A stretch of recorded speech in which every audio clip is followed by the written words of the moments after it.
par l'année 50, nous voudrions que le Rwanda soit dans la lignée des pays développés. En termes de croissance économique, en termes de revenus par tête, même en termes de conditions de vie. Donc on voudrait que dans les années qui viennent, notre secteur industriel booste ou motive la croissance économique de notre pays. Donc on va se concentrer sur donc les technologies, l'innovation, mais aussi les connaissances. Nous devons par exemple développer l'intelligence économique. Nous devons remodeler notre diplomatie pour avoir une diplomatie qui supporte la croissance et le développement du pays.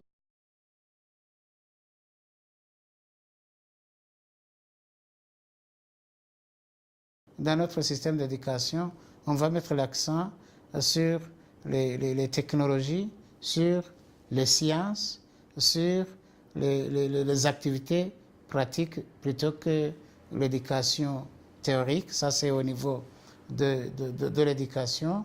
Mais aussi au niveau de l'investissement, on voudrait attirer les investisseurs avec une technologie adaptée à la mode, high-tech, qui va nous permettre d'augmenter la valeur ajoutée, de créer la valeur ou d'augmenter la valeur ajoutée à partir de nos produits primaires. Mais aussi, on va mettre l'accent sur le transfert des technologies, mais aussi le transfert des connaissances au niveau de nos opérateurs économiques, mais aussi au niveau de toute la population, pour faire en sorte qu'en fait, la technologie doit conduire l'industrialisation de notre pays.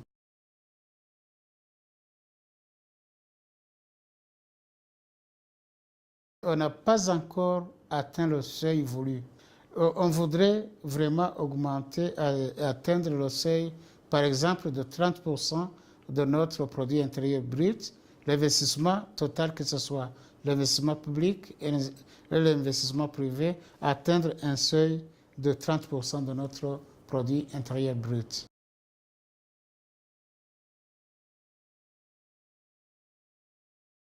Depuis l'année 2015, nous avons une loi sur ce partenariat entre le secteur public et le secteur privé. Le dernier en date, en fait, c'est le partenariat que nous avons signé avec la société Volkswagen. Ça a juste signé, je pense que c'est ce mois-ci. Donc, ce qu'on a fait, on a déjà identifié le lieu où ils vont travailler. Ils vont opérer à partir de Kigali Special Economic Zone.